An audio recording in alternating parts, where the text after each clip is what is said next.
foi o texto inicial, versículos 11 ao 22. Segundo livro das Crônicas, para quem chegou depois da leitura, 7, 11 ao 22.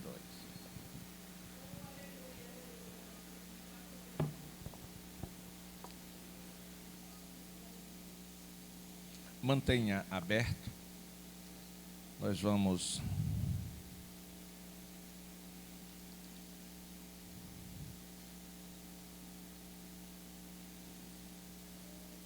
dissecar um pouco sobre esta revelação. Uma revelação poderosa de Deus na vida de Salomão. E nós vamos tentar entender quais as lições que para nós, hoje no século 21, podemos tirar dentro desta revelação. Pelo menos nós cremos na palavra, e está escrito que tudo quanto foi escrito para proveito nosso. Se a Bíblia não fosse a palavra de Deus, não seria uma revelação. Se a Bíblia não fosse a palavra de Deus, seria apenas um livro, como tantos milhões de livros existem, de autoajuda, para tudo. Mas a Bíblia não é um livro, a Bíblia é o livro. Não é algo que eu já vi muitas pessoas dizer, não, mas isso foi lá no Velho Testamento. Não, isso aqui foi na época tal. Não, ele é atual. Então vamos aqui mergulhar. Vamos entrar na história. Vamos entender um pouco daquilo que Deus está querendo nos mostrar. Ou seja, o conteúdo desta revelação divina, ela aponta para uma aliança. Diga aliança. Isso. Uma aliança que Deus perpetuou através de Davi e sua descendência. Foi um pacto. Deus fez vários pactos com os homens e estes quebraram. Na verdade, Deus nunca quebrou um pacto. Deus nunca deixou de cumprir uma promessa. Aleluia. Porém, temos que entender duas coisas. Existem promessas que são condicionais. Aí essa não é Deus que quebra, que deixa de cumprir. É o homem que deixa de receber porque ele não cumpriu a sua parte. Por exemplo, Deus disse a Noé: nunca mais eu destruirei a terra, o mundo, nunca mais destruirei com água. E na fraqueza humana, Noé questionou Deus. E Deus disse: para que você lembre que eu nunca vou esquecer desta promessa, eu vou lhe dar um sinal. E lançou no céu o arco-íris. E disse: todas as vezes que chover sobre a terra, você olha para o céu e você vai ver que eu não me esqueci da minha promessa. Faz muito tempo, não faz? Chove hoje, chove. Mas o arco está lá. É Deus dizendo, não esqueci da promessa. Oh, aleluia. Então, no versículo 11, assim Salomão acabou a casa do Senhor e a casa do rei. Tudo quanto Salomão intentou fazer na casa do Senhor e na sua casa, prosperamente o efetuou. Na verdade, Israel vivia sob um regime teocrático, que era o governo de Deus, direto com o povo. E vieram os 3 primeiros reis para Israel, que foi Saul, Davi e Salomão. Saul foi uma escolha do povo. Foi um desejo que o povo teve de ter um rei como tinha as outras nações. E foi na época do juiz, o último juiz de Israel, que foi Samuel, aquele menino que foi dado a Ana como resposta das suas orações, porque Deus é assim. A gente pede, Ele ouve. A gente persiste, Ele dá. A gente crê, o milagre acontece. E Samuel, como juiz de Israel, ele ficou profundamente abalado e muito triste quando o povo começou a exigir um rei. E na sua tristeza ele foi visitado pelo Senhor. E o Senhor lhe deu uma palavra de consolação. E disse, por que, Samuel, você está tão triste? Não, porque o povo está me rejeitando. Deus, parece que eu estou vendo, olhando para ele rindo. Disse, não, Samuel, o povo não está rejeitando a você, não. O povo está rejeitando a mim. Nem sempre o povo dá a honra devida àqueles que estão representando Deus aqui na terra. Isso pela fraqueza da carne e dureza de coração. Então, vem o lado humano, vem as tristezas, mas Deus entra na história e disse, não. E Samuel disse, eu devo fazer o quê? Disse, não, o povo não quer, não é isso que eles querem. Eles não querem mais que eu os governe, eles querem que tenha um homem, um rei, algo que eles possam ver. É como os idólatras, né? Eles adoram e servem a um Deus que não é Deus, a um ídolo, para poder ver, para crer. Então, não é bem assim, Samuel. Eles estão rejeitando a mim. Então, mas é isso que eles querem, então dá um rei para ele. Glória a Deus. E Deus manda que Samuel ungisse um rei. Saul foi o primeiro rei, consultou o profeta e foi ungido rei de Israel. Não na vontade diretiva de Deus, na vontade permissiva. Todas as vezes que você se arrebentar, numa linguagem vulgar, que você quebrar a cara em algo que você fez e pediu a Deus, esteja certo de uma coisa, que a culpa não é de Deus, a culpa é sua. Mas eu pedi a Deus, sim, Deus permitiu.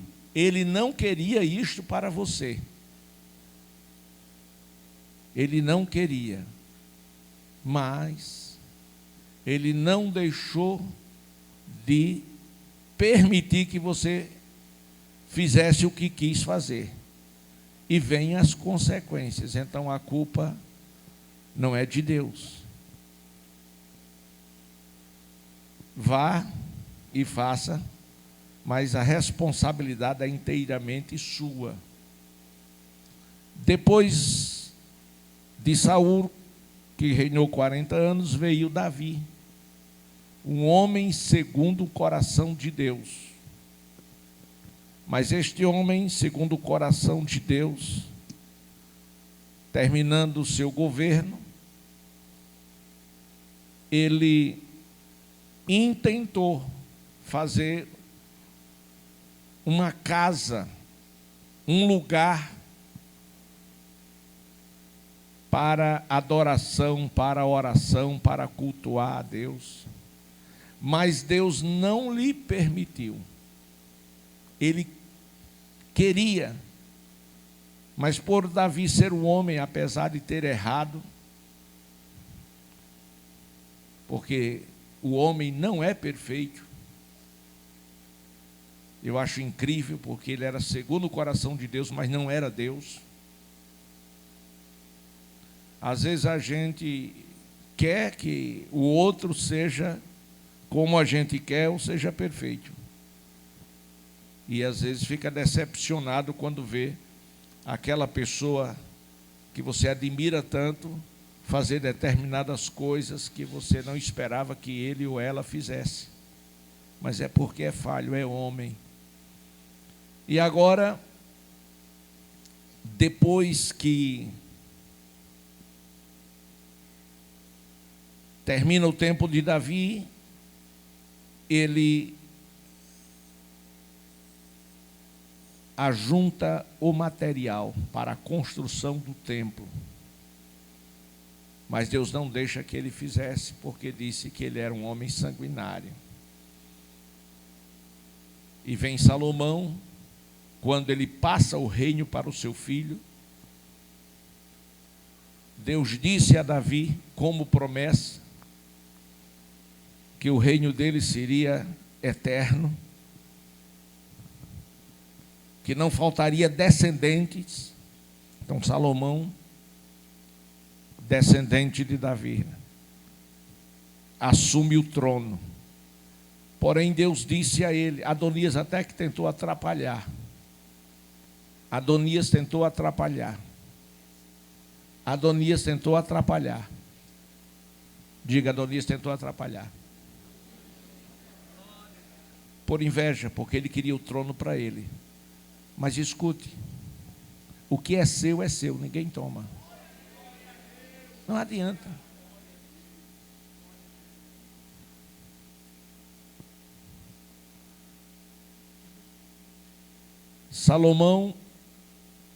Davi chamou a Salomão nos seus últimos dias e ele deu uma palavra contundente.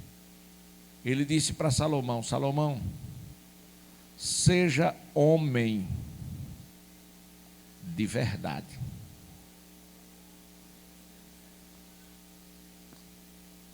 Seja homem de verdade. E ele começou a governar.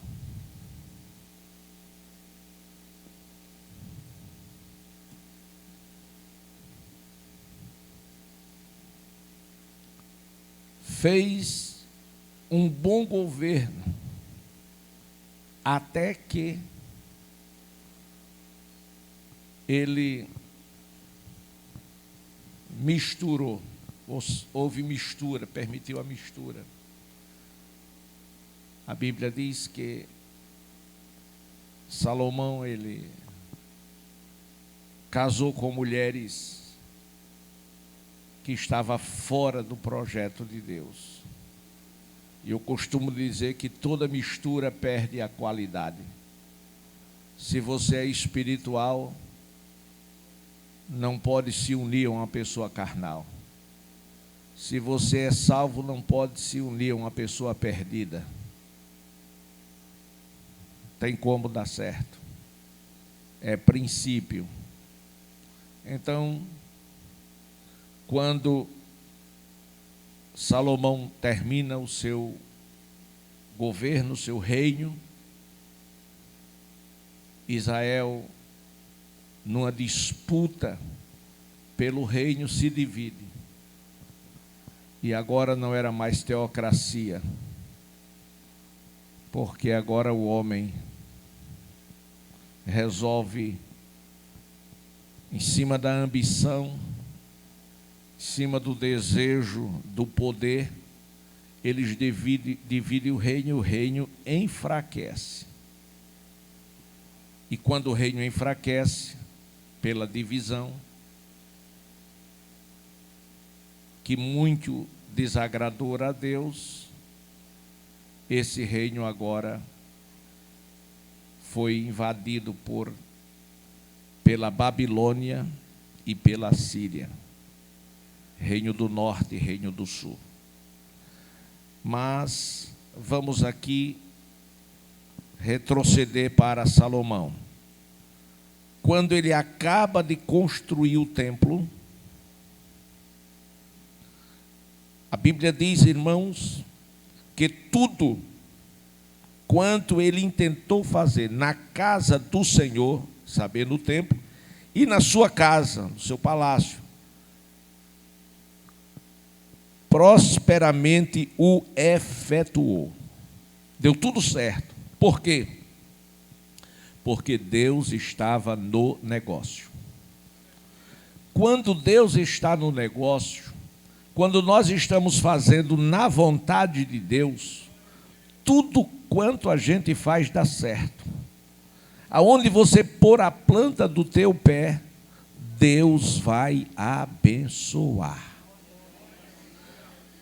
Aonde você pôr a planta do teu pé, Deus vai abençoar. Então, nesta revelação, Deus mostra a aliança que Deus fez com Salomão.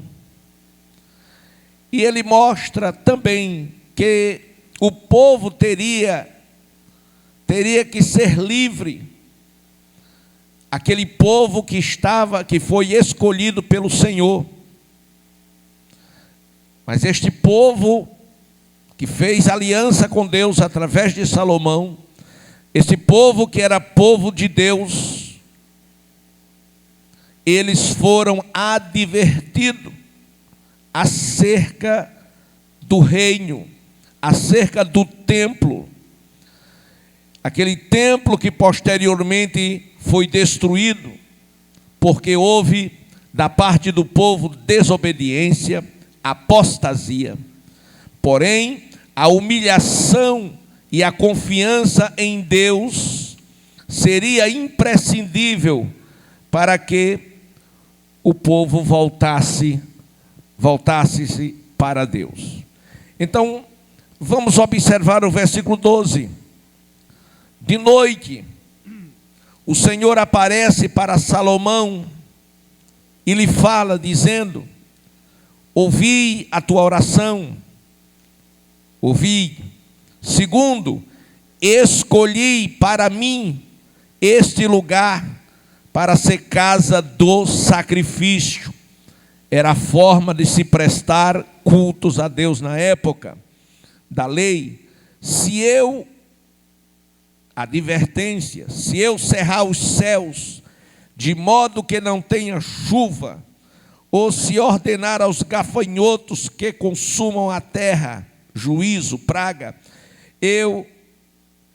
ou eu enviar a peste entre o povo, epidemia. Então Deus, Ele faz a promessa do que vai fazer, mas Ele condiciona. E Ele diz que o povo não pode sim enveredar por esses caminhos, porque se eles fizerem isso, dar a Deus o direito de entrar em juízo com eles. Agora Ele diz: se isto acontecer, essa situação pode mudar. De que maneira? Primeiro, se o meu povo que se chama pelo meu nome, número 1, se humilhar, número 2, orar, número 3, buscar a minha face, número 4, se converter dos seus maus caminhos, eu ouvirei dos céus, perdoarei os seus pecados e o quê? Sararei a sua terra.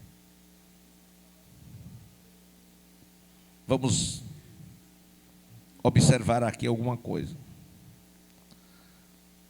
A terra, ela sim pode ser amaldiçoada. E ela foi um dia amaldiçoada. É como hoje está escrito que o mundo jaz no maligno. Mas aonde nós estamos? No mundo. O mundo jaz no maligno e a igreja está no mundo. Com uma pequena observação: ela não é do mundo. Ela está peregrinando. Ela está apenas passando. Mas ela não se mistura. Como eu dissera, toda mistura perde a qualidade. Então, o caminho da cura, o caminho da terra ser sarada, ela será chamada, ou seria chamada pelo nome do Senhor. Ou seja, todas as vezes que algo contrariar a sua vida e o seu relacionamento com Deus, todas as vezes que as coisas derem erradas na sua vida, todas as vezes que o mal bater na sua porta,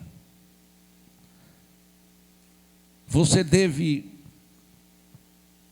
crer, número 1, que você tem um dono.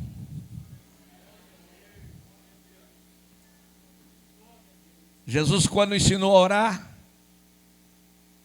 para ensinar os discípulos, porque lhe pediram, ele diz: quando vocês forem orar, vocês orem assim: Pai nosso que estais no céu. Isto é uma forma de reconhecimento que nós temos um Pai todo-poderoso, que está nos céus, mas que se torna, pelo seu atributo, presente aqui na terra. Deus tem um atributo chamado presciência, que Ele vê todas as coisas, antes, durante e depois, como se fosse agora. E tem um outro atributo, onipresença. Ele está presente em todo e qualquer lugar, e ninguém pode escapar dos seus olhos, que são como chamas de fogo. Então Deus vê tudo, Deus sabe de tudo. Então o caminho de ser curado, de receber a cura, que cura, pastor? Cura da alma, que cura, cura da terra, que cura, cura das emoções. Então todas as vezes que somos afligidos ou atingidos, todas as vezes que somos feridos, se não tiver cuidado, você pode tornar sua bênção em maldição. A gente vê isso já já. Qual é o segredo da vitória? É chamar pelo nome do Senhor Jesus. Inclusive Shirley Cavalhais tem um hino muito lindo. O nome de Jesus. E ela canta: clama o teu nome, chama o teu nome, o amor de Deus vive em mim, em luz. É muito bonito. E ela fala: clama o teu nome e Ele te sustentará, e Ele te ajudará, e Ele te responderá. Então, há uma necessidade muito grande da igreja, dos irmãos, de clamar pelo nome do Senhor Jesus. E como se faz isso? Se faz isso de joelhos, se faz isso na hora da oração, na hora da pressão, na hora que o inimigo se levanta. Vocês lembram do Vale de Elão? Daquele guerreiro poderoso, matador, destruidor, ameaçador. Mas Davi disse: eu vou a ti em nome do Deus dos exércitos. E o gigante caiu, não foi pela pontaria de Davi, nem pela força de Davi, era um menino ainda, mas foi pelo poder do nome do Senhor dos exércitos. Ora, quantos gigantes se levantam na sua vida? Quantos gigantes se levantam contra você? E o que você tem feito? Não pode calar, não pode se acovardar, não pode recuar. Você tem que ir em frente, porém, no nome do Deus dos exércitos. Foi por isso que Paulo disse: posso todas as coisas naquele que me fortalece. Então Deus, que é seu Pai, é Ele que lhe dará a força e a capacidade para derrubar gigantes. E tudo que você precisa fazer para derrubar esse gigante que está te incomodando é clamar pelo nome do Senhor Jesus Cristo. Aleluia. Queridos, a desobediência levou à divisão do reino. Reino do norte e reino do sul. A desobediência levou eles ao cativeiro. A Síria, o cativeiro assírio e o cativeiro babilônico. E por último, ao juízo divino. Escute.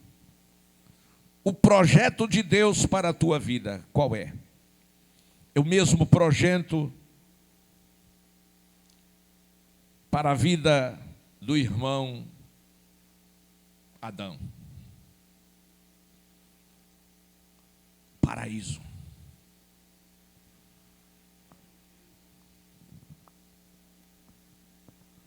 De sorte que Deus não só nos deu o privilégio do espaço físico, mas Deus nos deu o privilégio de sermos imagem e semelhança sua. Nos deu o poder de domínio sobre tudo e sobre todos. Não só o espaço físico, mas também no mundo físico e no mundo espiritual. Aleluia. Só que Deus determinou as regras. Deus falou de uma árvore. Quantas? Quantas? Uma. E essa uma estava no meio. E ele disse: de todas. Você já pensou quantas árvores existia naquele lugar? Só é você pensar em quantos tipos de frutos existem no mundo. Ali seria a réplica do que nós temos hoje. Mas Deus disse: apenas uma. Dessa você não coma do seu fruto. Porque se você comer, certamente você...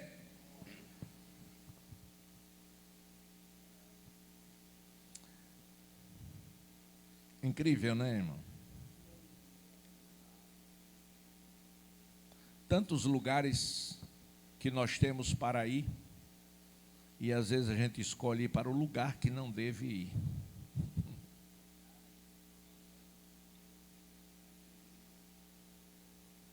Tantas coisas a gente tem para beber e a gente escolhe beber algo que não podemos beber.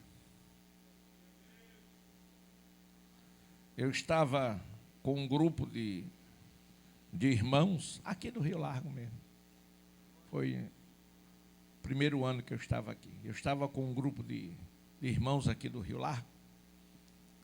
E a gente estava, era uma noite, aproximadamente umas 10 e alguma coisa da noite, fazendo um lanche lá na orla. E o garçom passou por mim, eu fiz um sinal para ele, disse, pois não, eu digo, você tem alguma coisa quente para beber? Ele disse, vodka, whisky, dreia. Aí ficou todo mundo olhando para mim. Na verdade, eu estava querendo algo quente. Mas quando fala em quente, o mundo é tão poluído, né, que ele me deu uma dezena de bebida alcoólica. Aí eu disse, faz o seguinte, o senhor tem leite quente? Aí todo mundo riu. Glória a Deus. Então, tanta coisa para a gente fazer, para a gente beber, para a gente tudo. E a gente escolhe fazer exatamente aquilo que não pode. O problema não está em Deus. O problema está em nossas escolhas. E o problema das nossas escolhas não é algo externo, é algo interno. Porque a boca fala daquilo que o coração está cheio. Glória a Deus. Pensa um coração cheio de inveja. Mas deixa, vamos aqui, vamos voltar para a Bíblia. Diz o Senhor, o caminho da desobediência, irmãos, ele traz divisão, ele traz escravidão e ele traz juízo de Deus. E o juízo de Deus começou aonde? No paraíso. Isso no mundo em que nós estamos vivendo, porque o primeiro aconteceu no espaço sideral, depois é outra história. Então o que é que acontece? Quando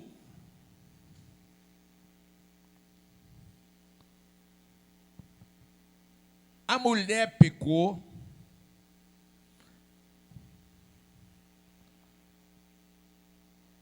foi por conta de um relacionamento. Diga relacionamento. Isto. O Salmo 1 dá uma visão de como deve ser os nossos relacionamentos. Você não pode se relacionar com qualquer pessoa. Não. Faça uma seleção das pessoas que você pode se relacionar. Pense você se relacionar com uma pessoa do espírito de Corá. O espírito de Corá é o espírito de divisão. É o espírito que não aceita a direção daquele que Deus coloca sobre ele. Corá, ele entrou nas atribuições de Moisés. E ele disse, não, por que só ele? Nós também somos, nós também podemos. O espírito de Miriam, com laços familiares, que se opôs à decisão que o homem de Deus tomou em escolher uma mulher para casar. Ela não queria, não aceitava, não. Eu não aceito. Precisamos respeitar a individualidade das pessoas. Então você nunca queira estar perto de uma pessoa crítica. Pessoa que murmure. Uma pessoa que só vive reclamando.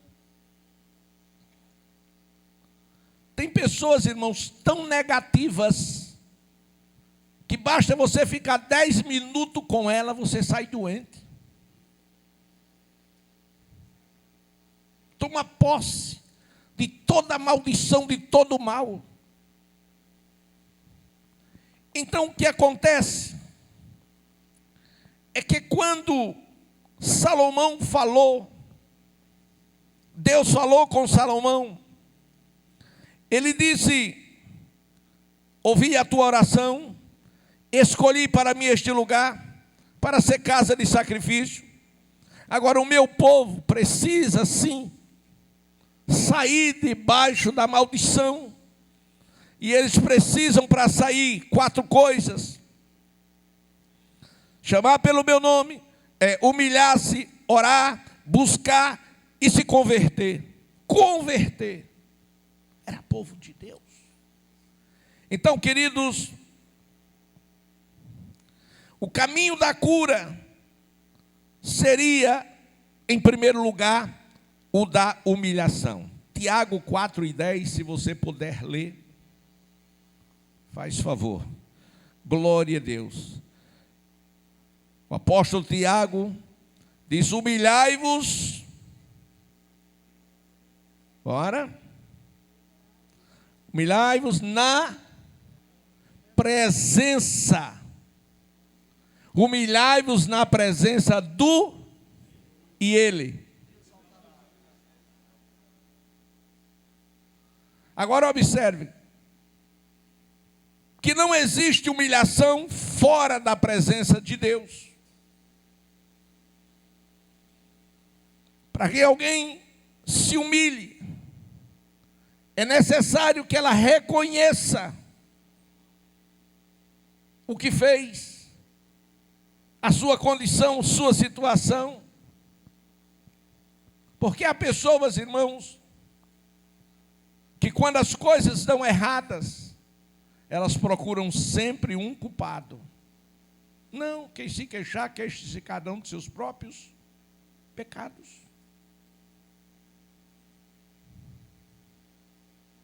Deu errado, vamos procurar o cerne da questão e procurar uma maneira de resolver o que deu errado. Não adianta procurar o culpado, porque se você achar o culpado, vai resolver alguma coisa? Então, em vez de um problema, você vai ter 2. E o que acontece?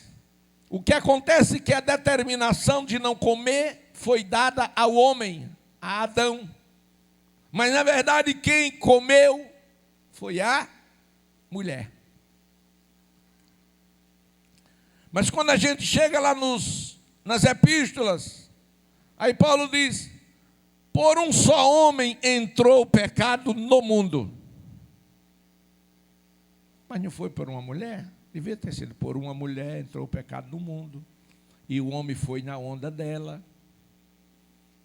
Não está escrito assim. Por que por um homem, se foi uma mulher?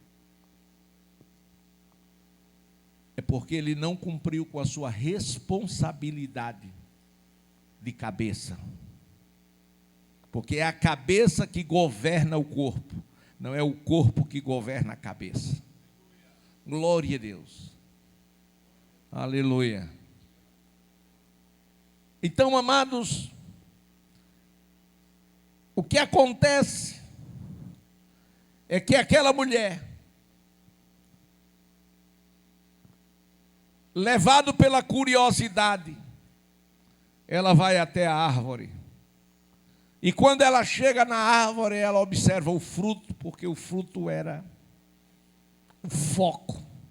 Deus disse: não coma do fruto. E ela ficou pensando: e se eu comer? O que é que pode acontecer? Deus disse: você morre.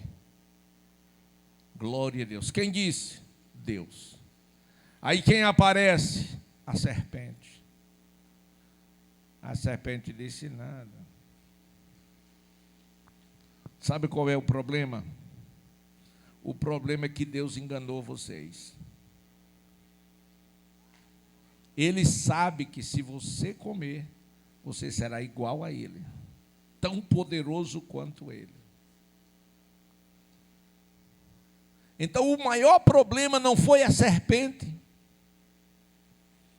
O maior problema foi o coração falso e enganoso. O maior problema não é o que está fora, é o que está dentro. Paulo disse que não era o que nós comíamos, não era o que entrava no ventre, era o que estava no coração. E qual o problema, pastor? O problema é que quando a serpente disse que ela seria igual a Deus, ela diz, eu quero ser igual a Deus. Como é o nome disso? Inveja. Nasceu aonde? No coração de Lúcifer, que ele quis ser igual a Deus. Então nunca queira ser aquilo que Deus não quer que você seja. Aleluia. Aleluia. Nunca queira ser o outro. Tem pessoas que adoecem quando vê a prosperidade do outro. Por que ele não eu? Porque ele está ali no púlpito e eu não. Ninguém me vê. E aí começa a procurar quem é o culpado. E quem é o culpado dele não está aqui? O pastor Arnóbio, que é cego, que não vê, que não mora. Eu já ouvi tanto isso. Glória a Deus. Nas mudanças, o pastor vai para o pau. Glória a Deus. Eu estava dizendo aos irmãos, eu passo 2, 3 meses orando, jejuando, acordando de madrugada e pedindo que Deus me dê uma orientação. Depois que eu faço, aí alguém chega e diz, está errado. Não é assim não, é assado. Oh, Jesus, me dê graça. Mas vamos voltar para Salomão. Primeiro, o caminho da cura seria chamar pelo nome do Senhor. Segundo, o caminho da cura seria o da humilhação. Inclusive Jesus falou sobre isso. Jesus disse, aprendei de mim. Aprendei de mim. Que sou manso e pronto. Inclusive eu dar uma dica para vocês. Tem uma Bíblia que tem as palavras de Jesus toda de vermelho. Adquiram uma Bíblia dessa e leia somente as palavras de Jesus. Faça uma leitura toda do Novo Testamento, que tem só as palavras de Jesus. Você vai ver como você vai terminar a leitura dessa Bíblia. Então, a cura seria através da humilhação. E a humilhação significa você olhar dentro de você e reconhecer os seus erros, suas fraquezas. Esse é o caminho. Você olhar dentro de você e reconhecer os seus erros e as suas fraquezas. Porém, a pior coisa são pessoas que nunca ou que não admitem que erram. São pessoas que sobem em cima do cavalo da razão e dizem, eu estou com a razão, eu estou certo. Eu pastoreei uma igreja que parecia uma Babel. Era confusão e mais confusão. Era problema que parecia que não tinha mais fim.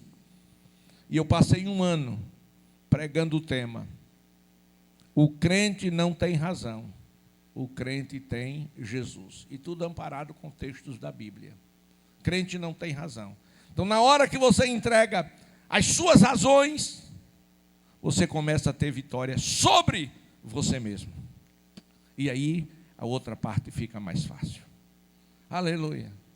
Minha mãe, eu ainda muito pequeno, ela dizia, meu filho, 2 pessoas não brigam se uma não quiser. E eu era meio treloso. Eu digo, mas na escola, se o menino vir dar em mim, ela disse, você corre.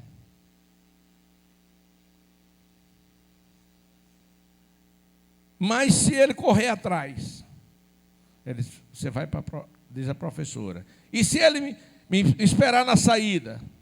Que eu queria que ela desse um aval para mim dar uns tapinhas também, né? Glória a Deus. Ela disse, você apanha. Aí eu disse, mas... Ela diz, olha, se você bater em alguém, você apanha porque bateu. Se você apanhar de alguém, você apanha porque apanhou. Pronto. Resolveu o problema. E o que aconteceu? Eu nem bati em ninguém, nem ninguém bateu em mim. Por quê? Porque duas pessoas não brigam se uma não quiser. Outro dia, perto da Centenário, eu já contei isso aqui uma vez, eu fui mudar de faixa, o motoqueiro ia passando, aí foi em cima dele, ele puxou a moto, aí, me xingou e... Aí eu baixei o vidro para pedir desculpa a ele, perdão. E quando baixei, era um irmão.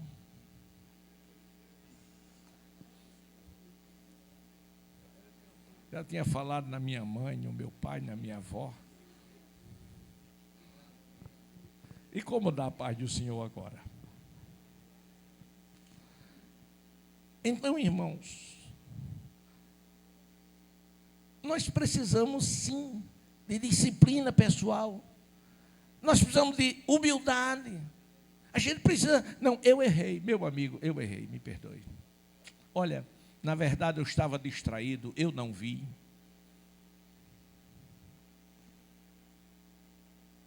Então nós precisamos sim curar a nossa alma. E através da humilhação, reconhecendo o que é que está dentro de nós, reconhecer nossos erros, nossos fracassos. E sobretudo, nós precisamos tomar uma nova atitude. Tomar uma nova atitude. Vocês lembram daquele moço que bateu o pé e disse, não fico mais nessa casa, eu vou embora daqui, eu quero gozar a minha vida, aqui a gente não pode nada dentro dessa casa. Ele pensou que queria liberdade, ele queria libertinagem. Bateu o pé, ainda levou o dinheiro do velho e foi viver a vida que ele achava a melhor. E aconteceu que ele se arrebentou. Perdeu tudo quanto levou de casa. E quando se viu na lona, no pó, aí sim. Aí ele amargou com aquela situação. Lucas 16 e 17, por favor, me ajude. Esse aqui eu faço questão de ler. Eu estou com dificuldade, irmãos, aqui nos olhos. 16, 17, o que diz? Não. Não. Não.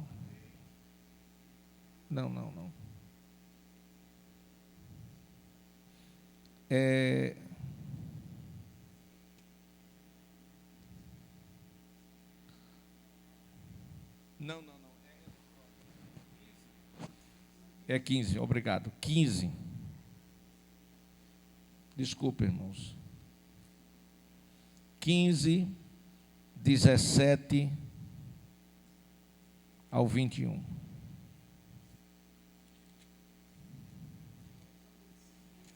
Primeiro, dá uma paradinha aí. Tornando em si. Em outra tradução diz, caindo em si. Ou seja, ele tomou consciência daquilo que estava vivendo somente depois de ter se arrebentado. Glória a Deus. Caindo em si. O nome disso se chama despertamento. Quando o homem não cai em si, quando ele não se acorda para o que está vivendo, o que está acontecendo à sua volta, ele continua perdido, ele continua no chão. Nós precisamos entender que aquele moço era filho de um pai rico. Nós hoje precisamos entender que nós somos filhos de um pai que é dono do mundo. E nós não devemos e nem precisamos viver como mendigos.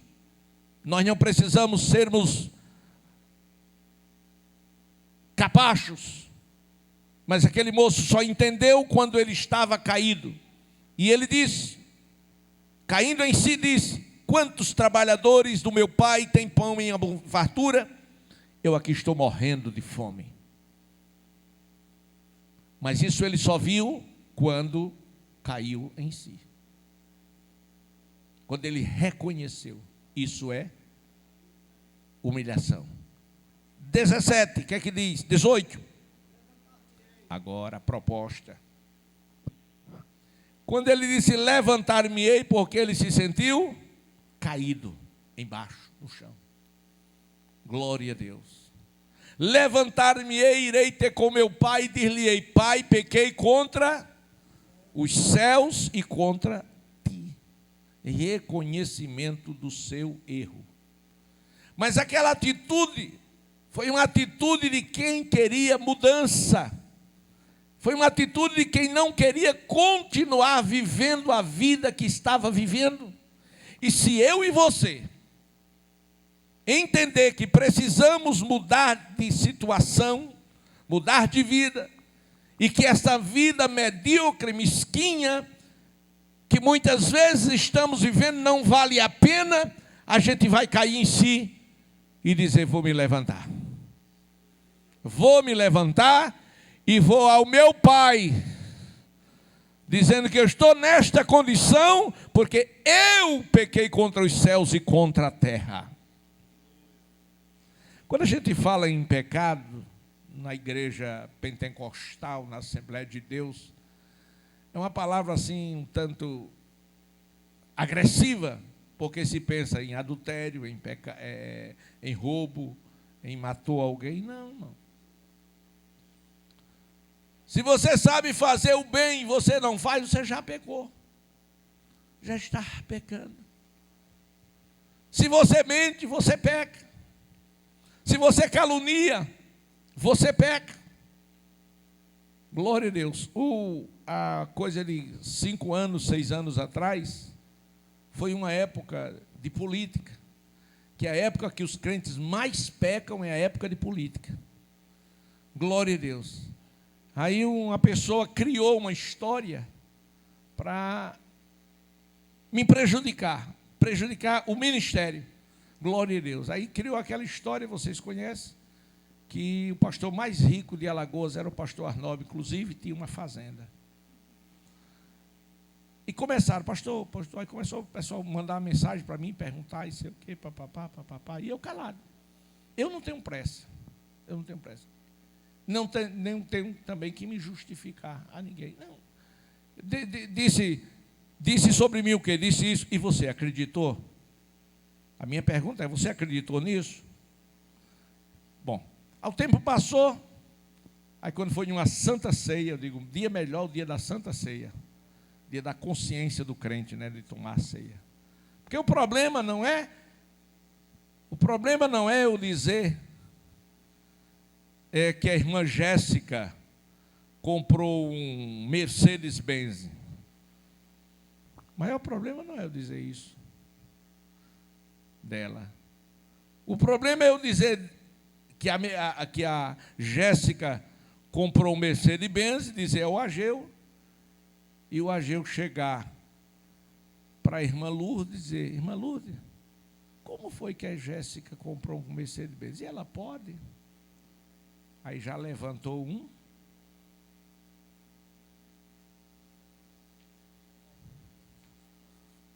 O irmão colocou em casa, comprou um isopor, comprou gelo, comprou refrigerante, colocou dentro do isopor de gelo, e a esposa fez um bolinho, e ele disse: não, vou ganhar um dinheirinho aqui para melhorar o orçamento. E ele era o tesoureiro aqui da sede, na época. Aí quando foi um dia, ele chegou aqui chorando. Eu disse: meu irmão, o que foi que aconteceu? Eu pensei até que uma tragédia. Não, pastor, estão dizendo que eu estou roubando o dinheiro da igreja, que eu estou ficando rico. Uma caixa de isopor. Aí eu ri e fiz uma oração por ele, meu irmão. Então uma pessoa dessa está no chão, está perdida.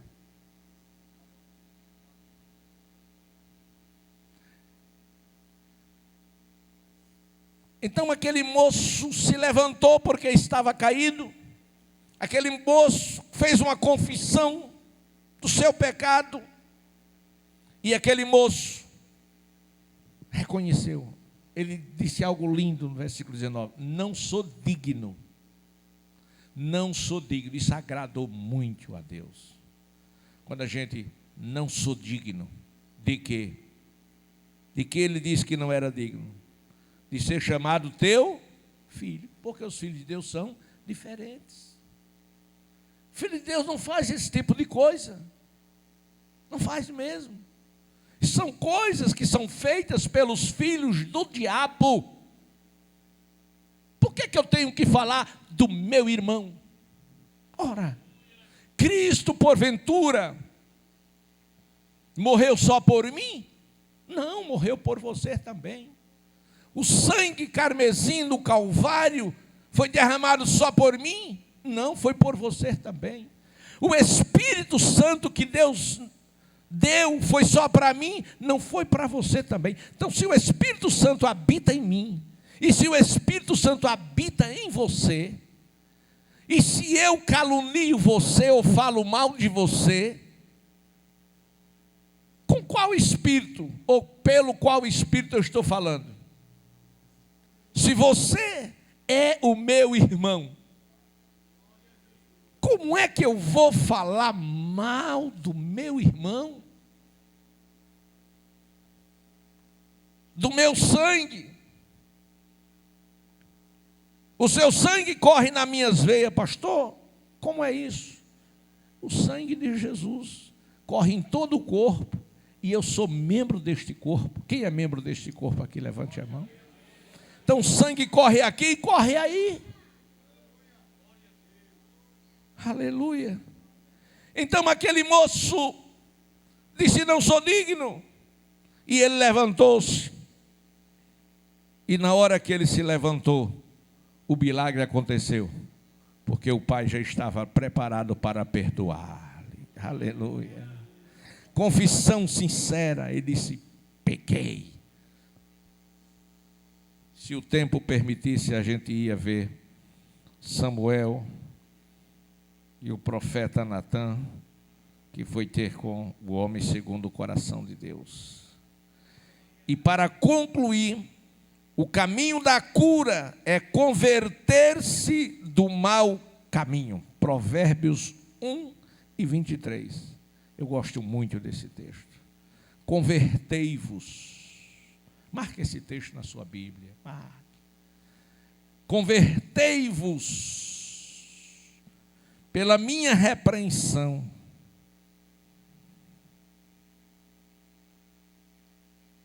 E eis que derramarei sobre vós o meu espírito e vos farei saber as minhas palavras. A conversão é uma mudança de comportamento, de caráter, de atitude. Você está indo numa direção e de repente você entende, pelo Espírito Santo, você é revelado que você está indo na direção errada, que aquele não é o caminho. Aí você dá meia volta e marcha na direção contrária. Escute, nem tudo está perdido. Olha para a pessoa que está perto de você e profetiza. Diga: nem tudo está perdido. Amém. Aleluia. Aleluia. Aleluia. Vamos nos colocar sobre os nossos pés.